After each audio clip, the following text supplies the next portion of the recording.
Good evening. I'd like to welcome you here tonight. My name is David Ives. I'm the Executive Director of the Albert Schweitzer Institute. We're delighted to have all of you here to hear this wonderful program. The first thing I must do is some housekeeping. I just must point out the fire exits and the exit signs all around the room in case we have to evacuate quickly. That's something I'm required to do by law. And those of you who own the modern technology of cell phones, please take them out and turn them off so that we can have a good audience for the speaker. I'd also like to thank a few people. I'd like to thank the Political Science and Women's Studies departments here at Quinnipiac. They've been instrumental in organizing this evening. I'd really like to thank Jo Palmieri, my assistant, for her help. Jo, can you just take a wave? And the chairman of the Political Science Department, Sean Duffy, for all his help.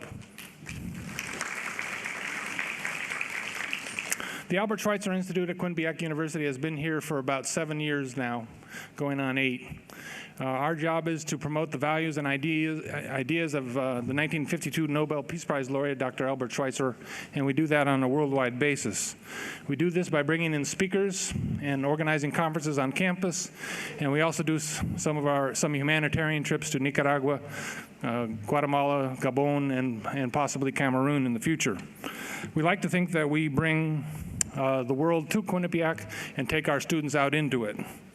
We are interested in working with other faculty and students and student organizations to bring in speakers or hold concerts or conferences on issues related to peace and justice on a worldwide basis. So if any of you are interested in organizing something with us or that you need some support for, please contact myself or my Director of Programs, Aaron Peck, who's sitting down here in the first row. I'd just like to briefly mention that we have a program for you to look forward to. I don't know if any of you have heard of the book 3 Cups of Tea, but it's written by a guy named Greg Mortensen, and he'll be here next semester on March 2nd. He's a remarkable individual who has done great work building schools for women in Afghanistan and in Pakistan. So it's something that I think will be of strong interest to people here at Quinnipiac. I'd also like then to introduce Dr. Jennifer Sacco. She's really the one that's responsible for this evening.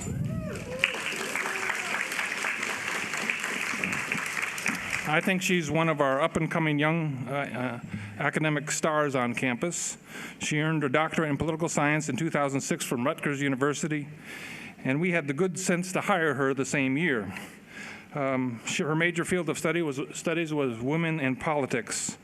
While she was working on her doctorate, she got a Dirksen Congressional Research Grant in 2004 for those outstanding scholars who want to study Congress, and a research grant from the Institute for Research on Women in 2004 and 2005 for research on gender issues. She graduated with a BA summa cum laude from Denison University in 1998 in political science and women's studies. Her list on her resume of scholarly papers and publications and professional presentations was a mile long. I was amazed that she had so many as such a young professor. But most importantly for tonight, she was the instigator of bringing Dr. Cynthia Enloe to campus and did yeoman's work to organize her appearance here on campus for tonight's program and visits to classes that occurred already today and tomorrow. So it's with great pleasure that I present Dr. Jennifer Sacco.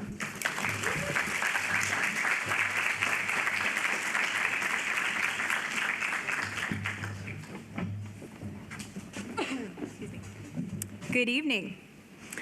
I want to thank David Ives and the Albert Schweitzer Institute for sponsoring this evening's event, as well as the College of Arts and Sciences, the Department of Political Science, and the Women's Studies Program for co-sponsoring these events today with Professor Enloe. On a personal note, I just want to say how really exciting this is for me, because it wasn't all that long ago, thank you, David, for telling everyone how long ago it was, that when I was an undergraduate and I encountered Professor Enloe for the first time. I encountered her first through her written work in my introductory women's studies and political science classes. And then about when I was a junior in college at Denison, Professor Enloe came to campus, and I got to meet her at that time.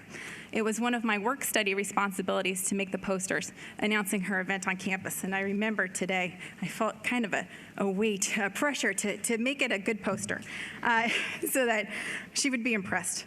I can remember a lot about that encounter, almost as if it was yesterday. It's one of those things you don't realize necessarily when you're in college, the things that are really going to make an impression on you that will stay with you for the next few decades. And so Professor Enloe's visit was one of those things for me. I was just so impressed with how supportive and excited she was about politics and feminism and scholarship. And I viewed her then as now as a real role model, both for the sort of scholar that I want to be and the professor that I want to be. And I think you'll see why in a few minutes when you hear her talk. When I was in graduate school, I encountered her a few more times in person. And in particular, I remember taking advantage of the opportunity to see her with my mother, who was having a hard time figuring out exactly what women's studies is. And she would say, you know, they didn't have this when I was in college. And I guess I didn't do a very good job at the time of explaining it to her. But maybe that's something you can relate to, explaining to your parents exactly what it is you're learning in school. But at one point, I was at an American Political Science Association conference in Atlanta, and it happened to be the case that my mother was going to be in town at the same time. And so Professor Enloe was going to be speaking on a panel entitled, I think, Women's Rights as Human Rights, sort of an intentionally ironic statement there. Now, to attend events like that at an APSA conference, you're supposed to be a political scientist and, more importantly, a dues-paying member. But if I decided if moms weren't officially welcomed, that I would just act as if they were. And so I forged an additional name badge, which is like your ticket of admission, so I could bring my mom in. So we both went under my name to the I acted like I lost mine and got a second one. So we were both Jennifer Shank and went to go hear Professor Enloe.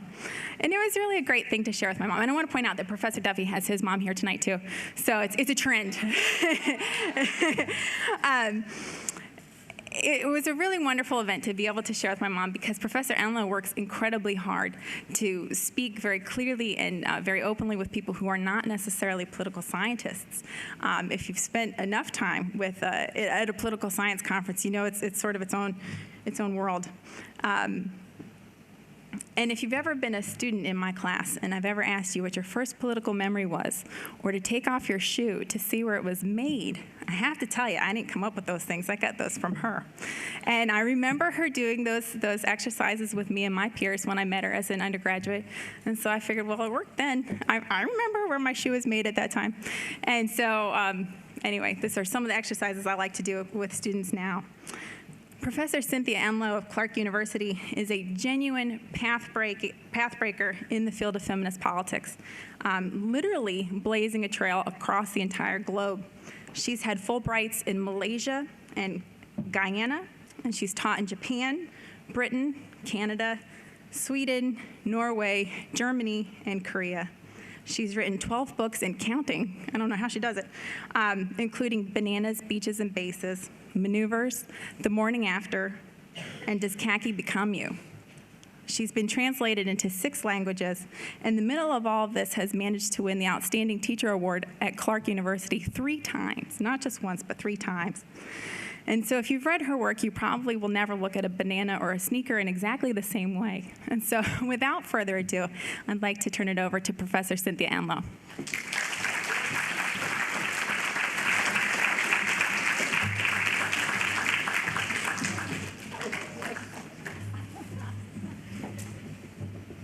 So should we all take off our shoes? Great. Well, thank you, David, and thank you. You know, have you noticed about podiums? They do imagine that you're all 5 feet 8 tall, or at least, right? And so there's a kind of a sizeism that goes along with podium architecture. So we 5'2"ers, we have to find some other way to step aside. So I'm really glad to be here. It's my first time at Quinnipiac. So far it's been really great. No, but it really has. I had a wonderful discussion with faculty at lunch and at dinner, and also a wonderful discussion with, I think it must have been 40, 50 students this afternoon. And I was saying to faculty members afterwards how generous I thought you all were to kind of hang in there with this. It's like being having a substitute teacher. I mean, this person who drops in from the sky, and who the hell is she? And yet everybody really took part in the conversation. I thought you all were just great. What I thought maybe would be of interest to you all tonight was to really talk about this term that we oftentimes use, post-war. That is, when the war is over, then what? What happens in societies? What's forgotten? What's remembered? Who does the work of making post-war a time of healing or a time of reconciliation? Who does that work? And when I belatedly, I was a little slow, when I belatedly became a feminist, which was after my PhD, as I say, you all are way ahead because you've got women's studies here on campus, you've got wonderful women's studies faculty offering great courses that you all can take, so you're way ahead. But in fact, I was a little slow, and so it took me a long time before I realized that all the things I thought I was interested in, and I've spent a lot of time thinking about wars, grim, but important, and a lot of time thinking about militaries and militarism, which can happen in peacetime. Militarism isn't just about wartime. Militarism is about the ideas we carry in our heads during this thing called peacetime as well. I spent a lot of time thinking about all those things, trying to make sense of them, trying to predict them in other countries, trying to understand why they were so stubbornly persistent in American society, without taking women seriously. That was my benighted pre-feminist years. And then slowly, thanks mainly to do with friends, it's always important, as you become a feminist, and probably most of you will, as you become a feminist, meaning you'll become smart. That's all that means, right? As you become a feminist, one of the things to do is make sure you've always got friends who are more feminist than you are. Right? Never be the most feminist person in your friendship group. Always make sure you have people that are even more curious than you are, more acute in asking questions than you are. And I was very lucky. I've always had friends that are more feminist than I am. And that was one of the times when I began to really take a new look at all these things I thought I was interested in. I thought I was interested in wartime. I thought I was interested in what it takes to wage wars, to lose them and to win them, what it takes to survive a war, what it takes to create a military. Militaries are much harder to create than most people would imagine. It is not easy to, and it shouldn't be, I think, but it's not easy to create military forces. You have to recruit, then you have to retain, then you have to re-recruit. It is not easy, and a lot of the studies of politics and a lot of the news media treat militaries as if they're a given. They're not a given. It's very hard to raise and sustain military forces because you have to constantly persuade young people and their parents that soldiering is a good way to spend their life. And a lot of parents and a lot of young people are not persuaded. So I was interested in all these things, and I was following racism within militaries. And I was finishing a book. This is in my benighted pre-feminist years. And I had finished a book that I'd spent about 7 years on, watching the way governments around the world, including the American government, had really tried to use ideas about race and ideas about ethnicity. Who's a warrior, for instance? Who's a pacifist? Who makes a brave soldier? Who's not to be trusted with a gun? All those ideas which are very ethnicized in most societies and very racialized amongst a lot of policymakers. I'd spent about 7 years on this, and I was at the point when you write your books, you will know that publishers will give you your page proofs, but then at that point you must only catch the typos. You cannot change your mind. You cannot think, oh my God, I've written this 400-page book and I forgot X. And now I am going to squeeze it in to show that I'm not as dumb as, I really was. You can't do that at the page-proof time. Every time you change a comma, costs the publisher money. Well, this was the point at which I all of a sudden noticed that I hadn't mentioned women. And I was in Oslo. We were talking about this at dinner. I was in Oslo, and the sun was setting at about 4 in the afternoon. It was getting very dark, and I was making up my index. And at this point, I had a lot of feminist friends back in Boston and some in London.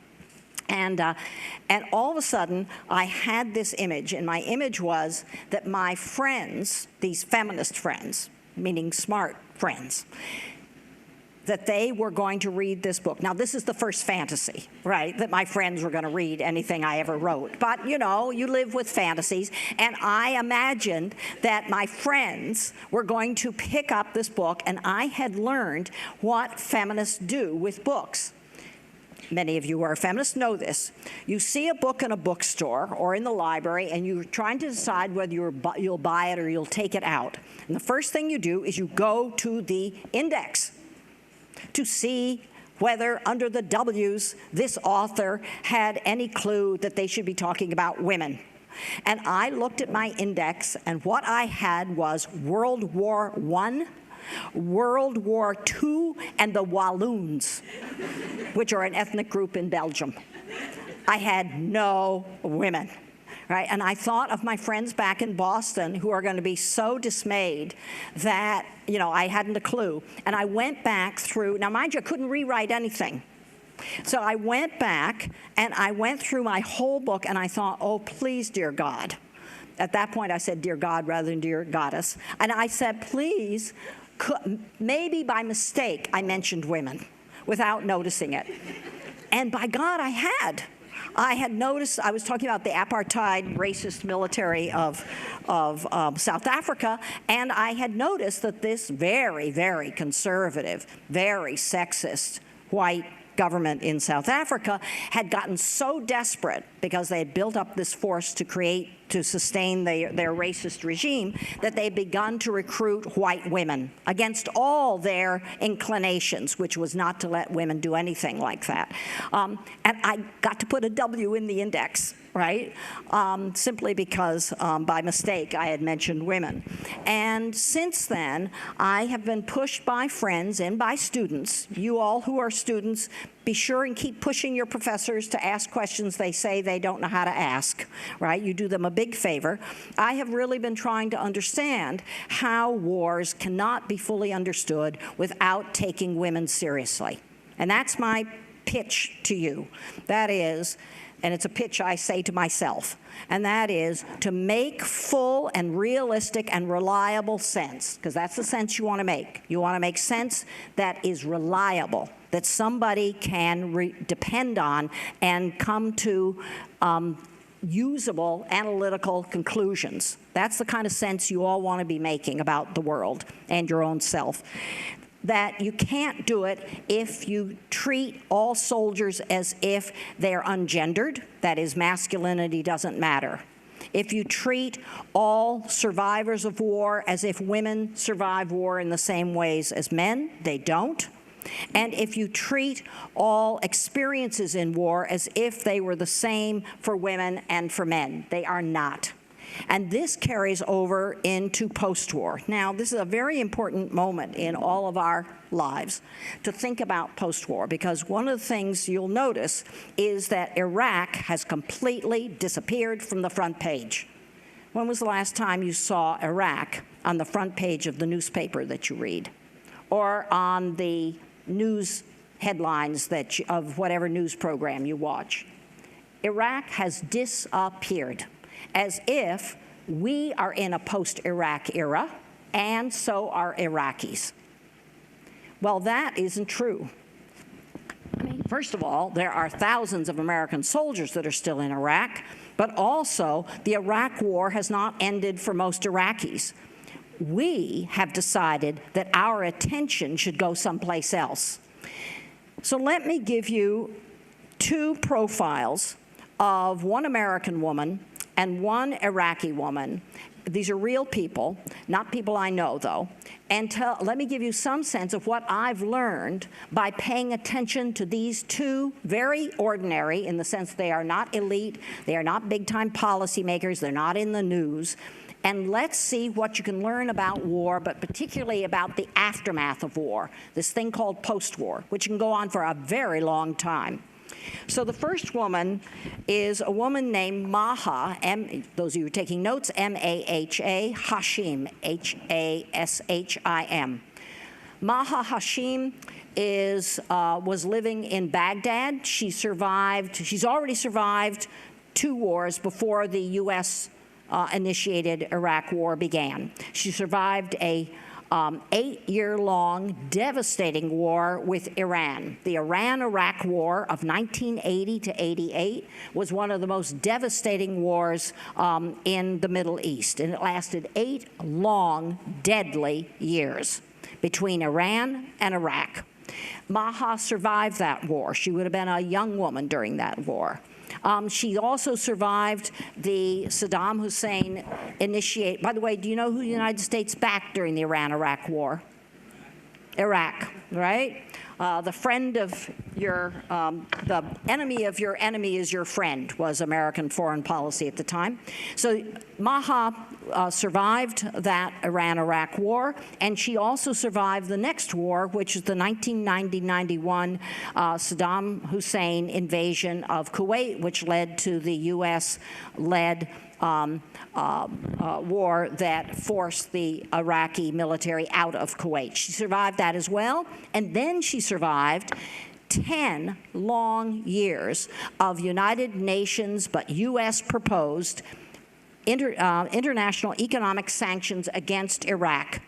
Those 10 years from 1991 to, well, it's really 12 years, 1991 to 2003, devastated not the elite of Iraq, but the ordinary people of Iraq's economy.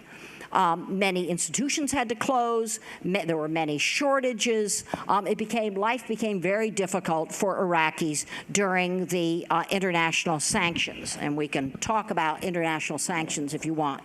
But one of the things that I learned was that international sanctions do not necessarily affect women and men in the country that they're directed against, in this case against Iraq, the same way. And here's how it was different in Iraq. And this is going to have a big effect on Maha because she, as we will see, is going to desperately need a paying job.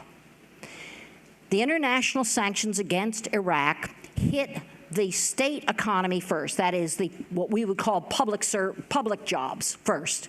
It hit all the things that the government under Saddam Hussein funded. That is hospitals, schools, museums, all the big construction works which were state funded, the oil economy, the oil industry, they were all under the state. Now, in Iraq, and this is why you have to do a gender analysis before you decide whether any international sanctions against any country, in fact, will really be useful. Nobody at the UN did a gender analysis of the international economic sanctions. Nobody in the U.S. administration did a gender analysis. So that's why you've got to take women's studies courses so you know how to do gender analysis, right? It's really important that you be able to weigh public policy decisions by being able to figure out what their consequences are going to be. And it's one of the great tools that feminism has given us. Well, it turns out, and we only knew this belatedly because Iraqi analysts began to do this work. And what they found was that in Iraq, from the 1960s through the 70s and the 80s, women were more likely to get state jobs than to get public sector jobs. That women were more likely to get the paid jobs as professionals, as petroleum engineers. Women were highly educated in Iraq as petroleum engineers, as bookkeepers, as civil engineers, as doctors, as nurses, as teachers, as museum curators, working for a government agency, which means that when the international economic sanctions were imposed on Iraq to penalize it for having invaded Kuwait, you with me here, 1991, 2003, who did they hit more than whom? They hit women in paid jobs more than they hit men. That doesn't mean that male Iraqis weren't affected by the international sanctions, but they were more likely to be able to get or already have a private sector job. Many parents in Iraq believe that if their daughter, you know, as you know, parents have a lot to say about whether that's a respectable line of work or not. A lot of parents believe that their daughters would jeopardize their respectability, and that means their marriageability, if they took a job in the private retail sector. If they worked for the state, even though they'd have male colleagues and male clients on the job, that somehow was protected. Somehow, if they had a state job, a public civil service job, they would still stay respectable young women. So it means by the time Maha is coming into the U.S. invasion era, from March 2003 on, jobs for women have really dried up almost entirely. This is going to affect Maha because in her neighborhood, the sectarian militias, and in Iraqi politics, that means the division within Muslims between Shiites and Sunnis.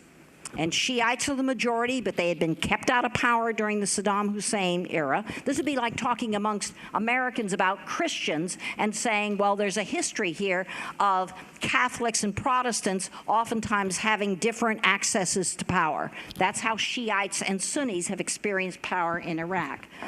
And Maha's neighborhood, which was quite a nice neighborhood in Baghdad called Sadia, her neighborhood became the target for Shiite militiamen.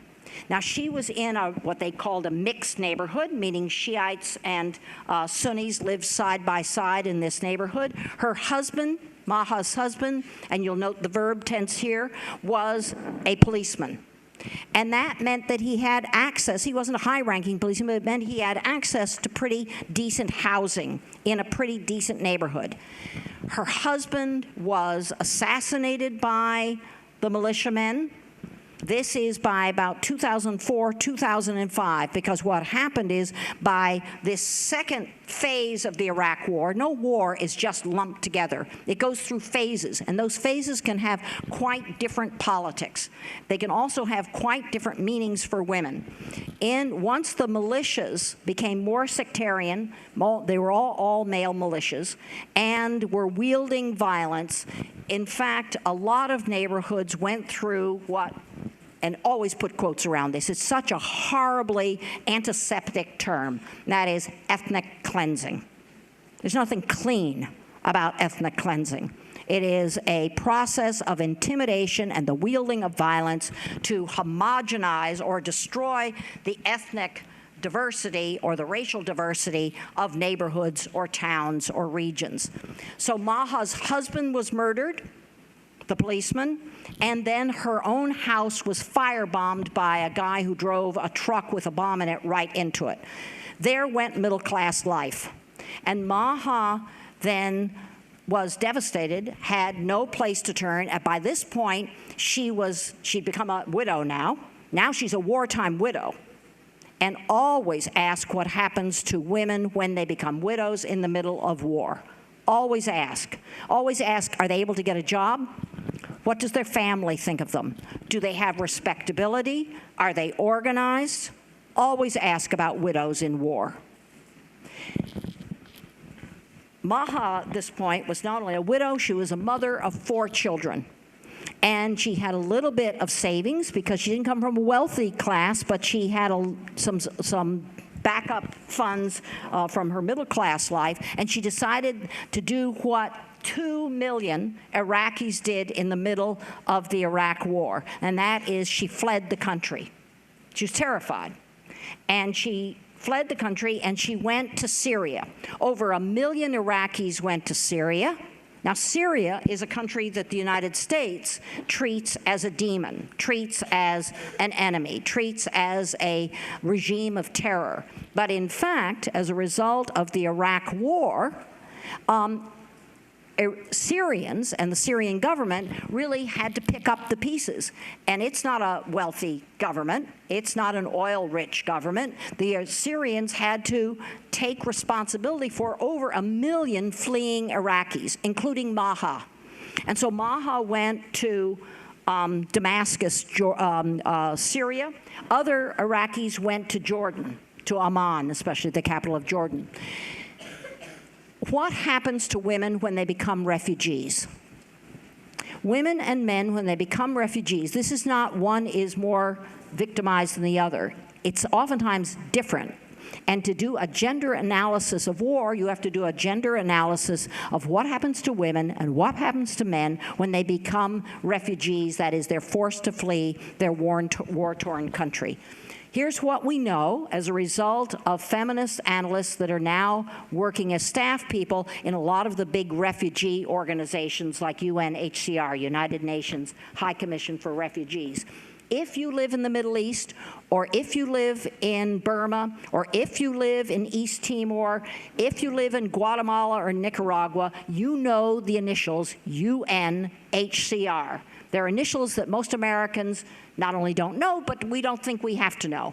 If you live in a war zone, you know UNHCR because they are going to provide you housing, vaccinations, and some food supplies and medical care for your children. But here's what we also know. There are more and more feminists now working for these big refugee agencies, and they ask questions that 20 years ago nobody asked about refugees. They ask about prostitution. To make sense of war, always ask about prostitution. Always ask, when people become refugees, who amongst the refugees feels that they have no choice but in order to support their kids to become a sex worker? Who? And we now know that thousands of Iraqi women, civil engineers, teachers, nurses, seamstresses, beauty parlor workers, when they got to Amman in Jordan and to Damascus in Syria, they, in fact, went into prostitution because it was the only way to support their kids because they'd lost everything by fleeing their homes. What we don't know is we don't know what Maha did to put together the resources to support her 4 kids. She had no relatives in Syria. We also know that she ran out of money.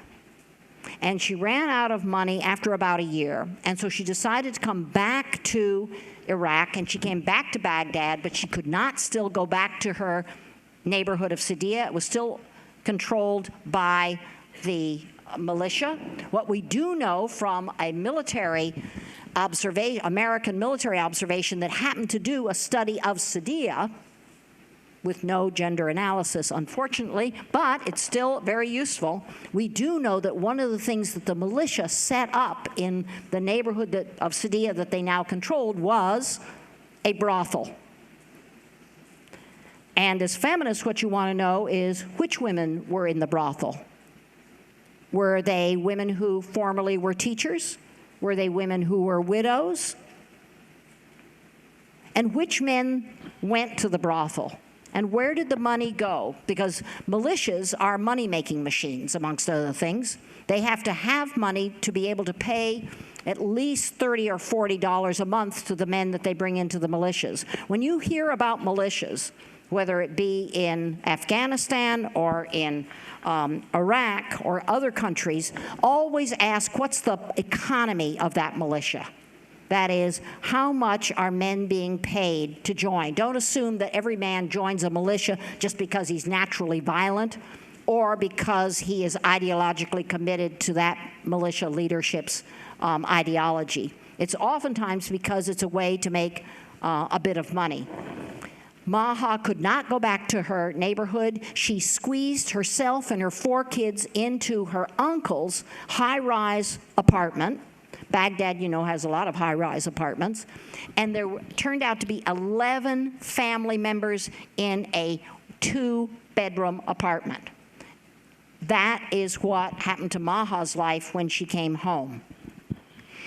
When there were elections in Iraq, to be able to vote, you had to show your ration card. The Iraqi government had ration cards to be able to distribute food to people who had become impoverished. You had to show your ration card, but it had to be from your own home neighborhood. So we don't know whether Maha was even able to vote in the series of elections. The next big election will come up in January, end of December this year. It'll be a national election for the parliament. So could she vote? She couldn't go back home. And what she said to reporters was, the only way I can get out of my husband's apartment, you can imagine how unbearable it was, 11 family members in a 2-bedroom apartment. But she said, I can't get out of this with my kids unless I can get a paid job, which comes back to the question of, in the middle of a war zone, what is it like for women to search for paid work? Now notice, your marital status, whether you can get paid work, these things don't become irrelevant because there's a war on. To be interested in marriage, to be interested in widowhood, to be interested in women's paid work, if you have the background to analyze those things, you will be smart about war zones. They aren't something that become irrelevant because the tanks are rolling down the street or because some government has sophisticated military strategizing going on sometime. And that's one of the things I've learned, that in the middle of war, I've got to keep my eye on the politics of marriage. I have to keep my eye on the politics of women's work, and I have to keep my eye on PTSD amongst civilians. A lot of the coverage of the Iraq War in the American media, and thank goodness for at least this part of it, has woken up to the fact that people who are sent to wage war oftentimes pay a mental health cost. And we are just beginning to understand the full extent of the mental health problems that American soldiers are coming back with to the United States. What we have not talked about at all, and you have to read really every report coming out of Iraq to even get a glimmer of this, is that Iraqis are suffering post-traumatic stress syndrome. That is, the way that mental health problems are being reported in this country is if PTSD, as awful as it is kind of a wealthy country's privilege. You know, only if you come from the United States could you possibly suffer mental health problems as a result of having lived in a war zone. But that's not the reality. Some Iraqi doctors who have stayed in Iraq despite intimidation during the war, have set up the first children's PTSD clinics for Iraqi children, such as Maha's children, who saw their father killed, saw their house blown up. That has an impact on children. And so a lot of us have to kind of imagine, okay, PTSD is not something just to be worried about in the United States. What impact is it having on Maha herself and on her children? How long will it last in their lives? How long will post-war be defined by war in the lives of Maha and her children? Which means don't move your attention away. Don't think the war is over because it's off the front pages or the headline news. Stay attentive even when people don't think you should.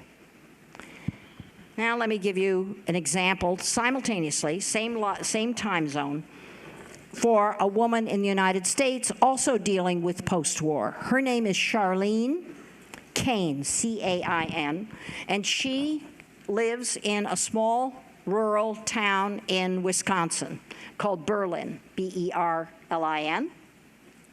And in Berlin, Wisconsin, she, Charlene, was the sole income earner for a 3-generation household. They lived in a rented farmhouse outside of Berlin. And she worked as a receptionist in a county medical clinic. Now, you can just imagine how much she earned. Her husband had had a back injury on the job and got some minor disability payments for that. Her daughter had mental health issues, but had had a child, so Charlene took in both her daughter and her granddaughter into the household. And she had a son, Michael, who'd graduated from high school, was very interested in Harley Davidsons and the Green Bay Packers. Those seem to be the only two things he was, I mean, I like the Green Bay Packers. Don't you all like the Green Bay Packers? They play out in the really cold, not to mention the cheesehead thing, right? I mean, so I can see why Michael was really taken with the Green Bay Packers. But it wasn't going to pay the rent. And so he was working at Walmart, which is what happens to a lot of rural young people when they get out of high school and they don't want to go to college. They work at low-paid jobs at big retailers like that. And Charlene was very worried about him. You know, what was he going to do with his life? In a small rural town, there isn't much career opportunity.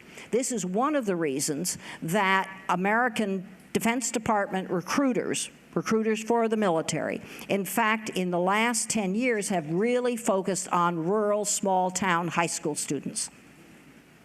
If there's any single demographic group, we know this from sociologists who've studied it, if there's any single demographic group that is, quote, overrepresented in the armed forces today of the United States, it is young people from small rural towns.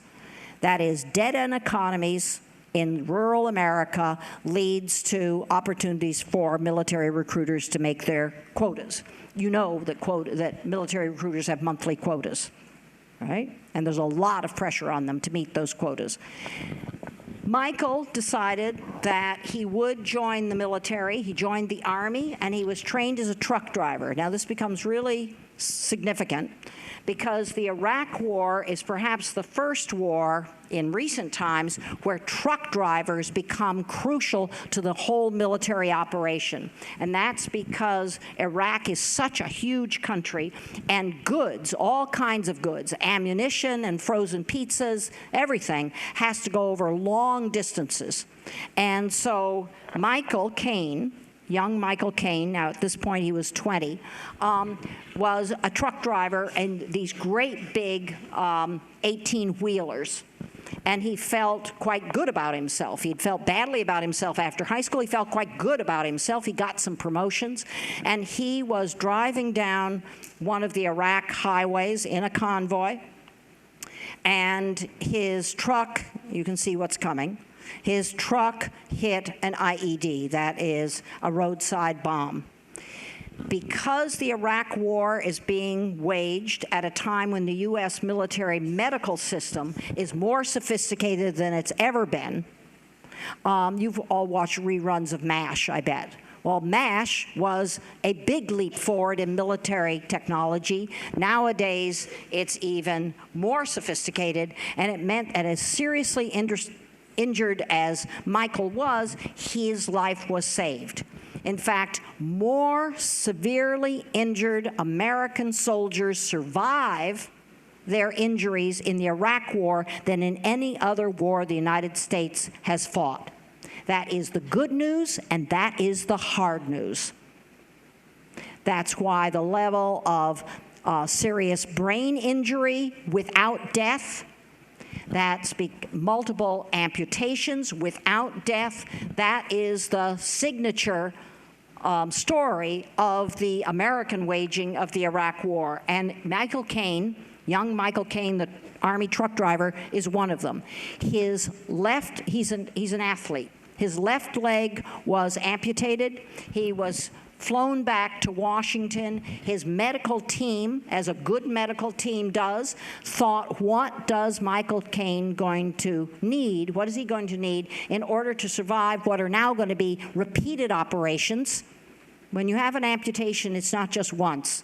It's the first of many operations, and very painful, very difficult occupational and physical therapy. We were just talking before about how important occupational therapy is to wounded in the midst and after war. And so what did the team at Walter Reed Hospital, the famous military hospital in Washington, decide? They decided that Michael needed his mom, that mothers being there with severely wounded soldiers was crucial to their own professional medical care for Michael. Now watch. Nobody is keeping track of all the mothers that it is taking to take care of all the male and female soldiers who have been severely wounded. If you don't pay attention to mothers of soldiers, you miss how the military's medical system works.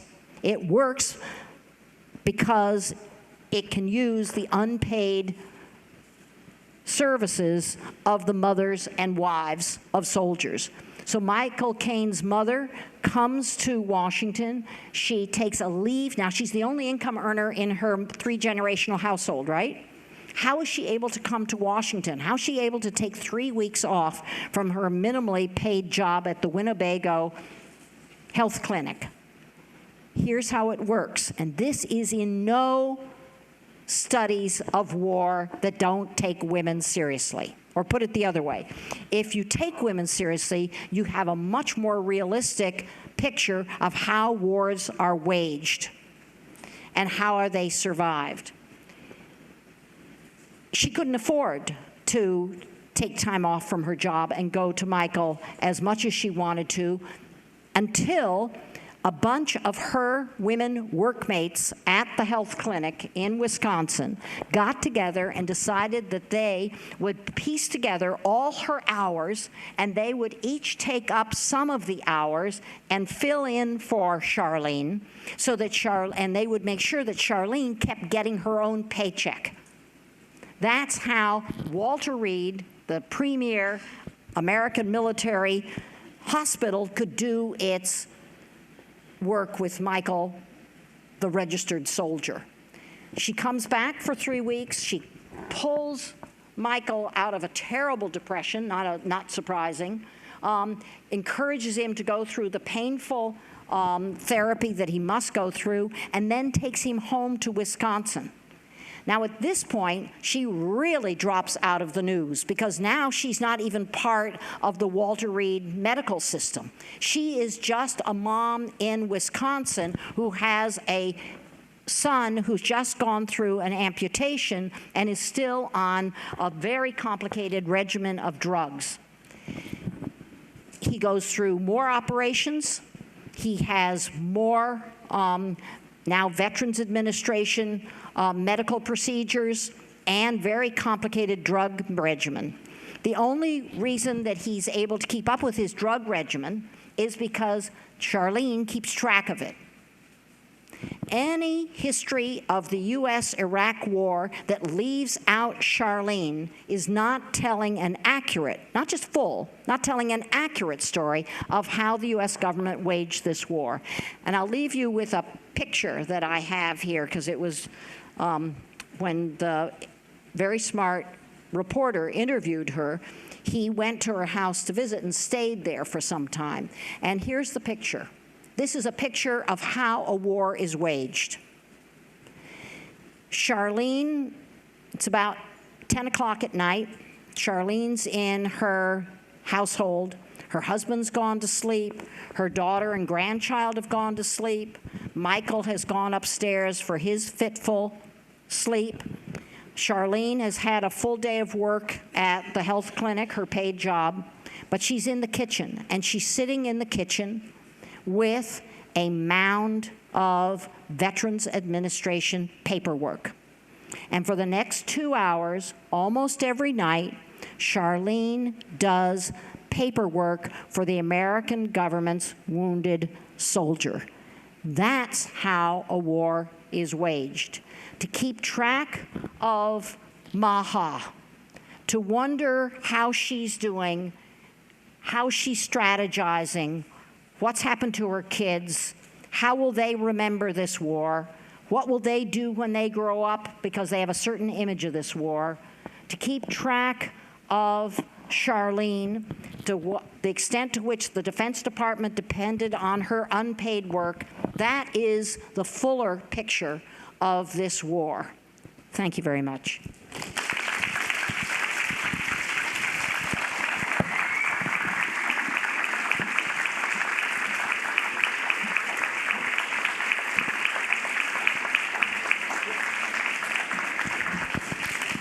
I think I understand from Jen that don't worry, you're not trapped, right? I always worry that, audiences feel trapped. My God, now she's going to go on for another 3 hours.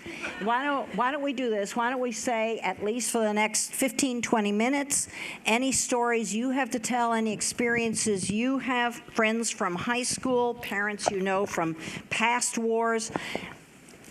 Tell your stories, ask your questions.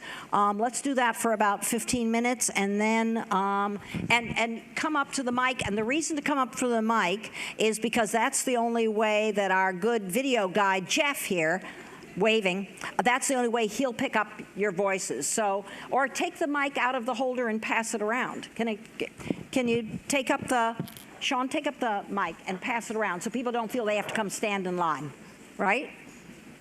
Walk around. Does anyone have a story? You don't have to come up. You can just, you have a story to tell? Do you know anyone who has served in Iraq or in any other war? Let's make each other smarter here. What do you know? Okay. Give you some time. Yeah, hi there. Hi. My question doesn't really pertain to the Iraq War, Sure. but this past August, New York Times Magazine had a special issue about women around the world, and Nicholas Kristof wrote an article entitled "The Women's Crusade," which focused on women in the Middle East. And the main point of the article was that studies have shown that through giving foreign aid to women, it is better used because they're better at managing money, and they spend money on things such as healthcare, food, housing, and education. I wanted to know how you feel, how do you feel the U.S. can go about giving this foreign aid to women where women are so suppressed? Yeah. And that's true in many countries, right? I mean, who gets bank loans in the United States? Who do you think got the bailout? What if you did a gender analysis of who got the bailout, right? So it's not just about foreign aid to very poor countries. It's when governments give aid in the name of boosting a whole economy, who in fact gets the aid, right? And Nicholas Kristof and his co-author, who happens also to be his partner, really have a very strong point to make. I should say that it wasn't okay, this is kind of a footnote, but it's an important footnote, I think. And that is, it comes across as if it's Nicholas Kristof, the New York Times reporter, who has this big brainchild. But in fact, this is one of the things that local women's groups have been saying for now a generation in Bangladesh, in Ghana, in Philippines, in Mexico, and that is that a lot of women's groups have figured out ways to make aid go further.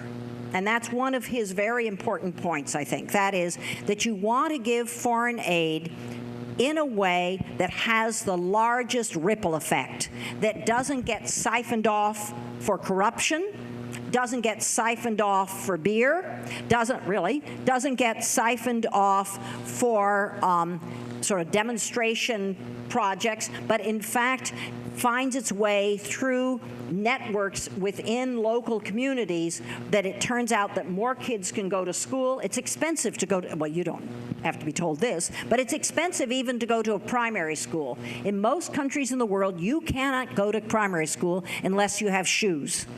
You cannot go to primary school unless you can afford a uniform. You cannot go to primary school unless you can afford books. Well, most families do not have that kind of money. And most families, especially in an economic crisis, that includes in wartime, right? So that question really is about wartime as well, but not just wartime. Most families in the middle of an economic crisis have to choose which of their children they can afford to send to school. That doesn't mean that they are sexist parents or bad parents. It means that they are facing harsh political and economic realities.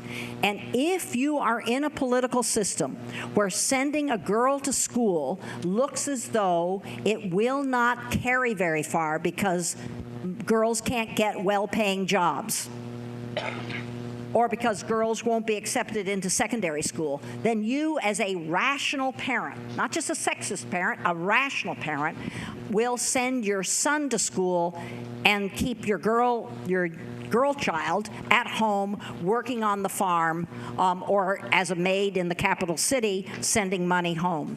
So their point was really a very, very good one, which is that study after study has shown that if foreign aid or local government aid is channeled through locally organized women's groups, it's more likely to have a diffuse effect that improves the lives of boys and girls, men and women in a community. That lesson has not really been learned by most foreign aid donors. But some donors have begun to take it on. The Dutch are much smarter about this now. The Spanish are very smart about it. The Danes are very smart about it. So the message is getting through, but it's a very good point, Ashley, that is being made there. What other things come to mind about this war? Do any of you have? Yeah, hi there. How you doing? Is it on? I don't know. Yeah, there we go. Yeah, I have a question. Due to the need for more troops in Afghanistan and Iraq, how do you think in these modern times, if a draft was imposed, would the government consider forcing women to register in the draft? Right. Well, it's very interesting about, there's been Charles Rangel, the congressman from New York, and others have introduced the idea of bringing back the draft occasionally. But here's what's interesting. The U.S. military now doesn't want the draft. There's very little enthusiasm for the draft in the Pentagon, in the Defense Department now, because most of the senior officers in the U.S. military now were junior officers during the Vietnam War, and what they mainly remember is what it was like to try and command very disaffected troops. You've heard the term fragging. Do you know the term fragging? Which is taking a grenade and throwing it backwards, that is, towards your officers. They remember those sorts of disaffected actions. So the first guess is that the U.S. Congress and the U.S. Pentagon and the White House are not going to reintroduce the draft. On the other hand, a lot of governments in the world now have given up conscription. The governments that still have conscription are Russia, Turkey, South Korea,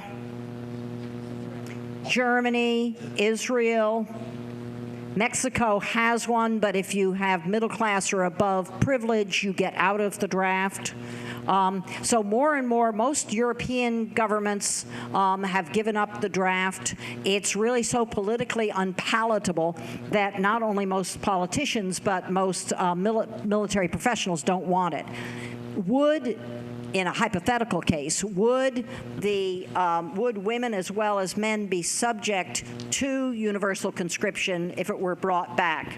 The last time that was proposed, it was women's groups who tried to insist that when even selective service signing up, which you all had to do, those of you who are men, when you turned 18, you couldn't have gotten financial aid to Quinnipiac or any other college. Right? There's still the draft here in the sense that you may not be doing military service, but there is still a legal imposition on you as young men to sign up for selective service and be in the computer, if you will. And if you don't, you are disallowed from financial aid. And that was called the Sullivan Amendment, and it was deliberately passed to force colleges to be the enforcer of that kind of enlistment. My guess is that nowadays it would be much harder to make the argument for a male-only draft. The U.S. military today is now 15% women. This is the active duty, not talking about reserves and National Guard, which are higher. Of the reserves, 24% of the reserves are women. 15% of the active duty military is women, and when you get up to the Air Force, that's all military. When you get to the active duty Air Force, the active duty male Air Force is 20% women. And that's because the Air Force has the fewest percentage of jobs that are defined as combat.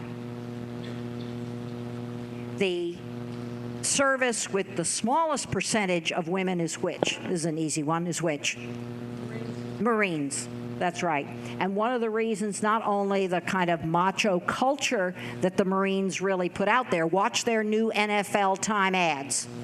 They're brand new, put out by J. Walter Thompson. That's the advertising agency in New York for the Marine Corps. They're very carefully designed, and watch the ads that's in the middle of the NFL games.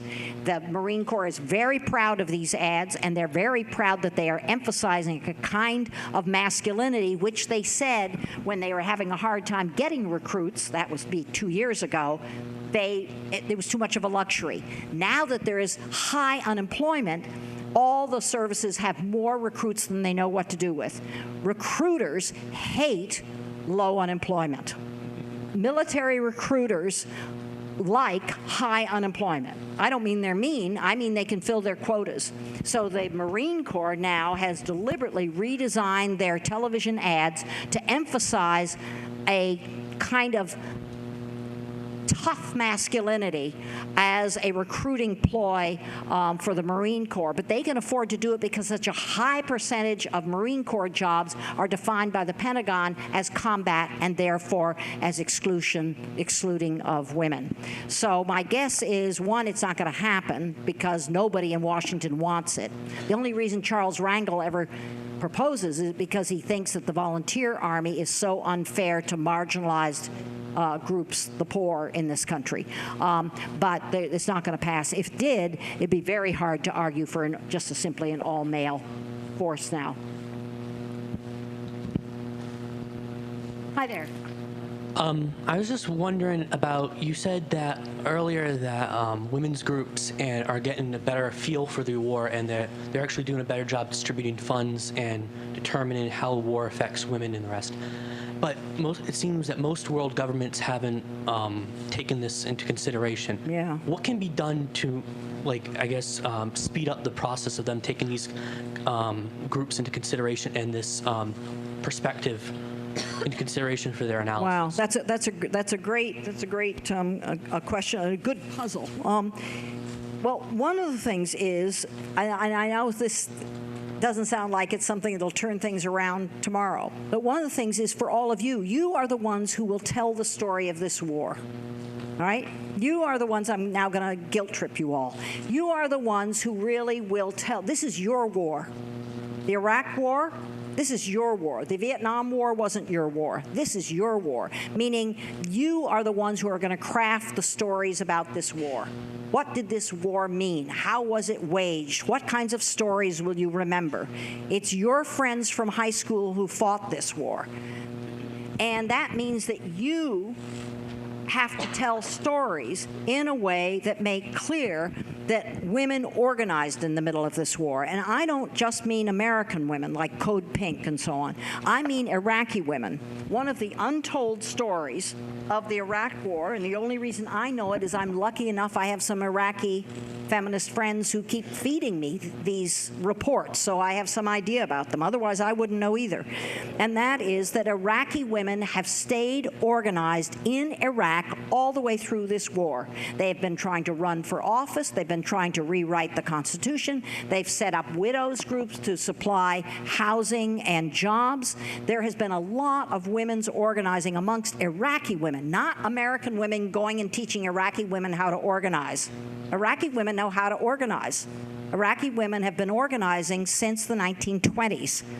We haven't known about it, so and this is what happened during the first year of the, after the U.S. invasion, after 2003, the Americans, us, in our name, had the gall to send groups of women trainers from the United States to, quote unquote, teach Iraqi women how to politically organize.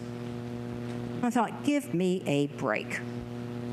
How insulting, how arrogant, but mainly how ignorant.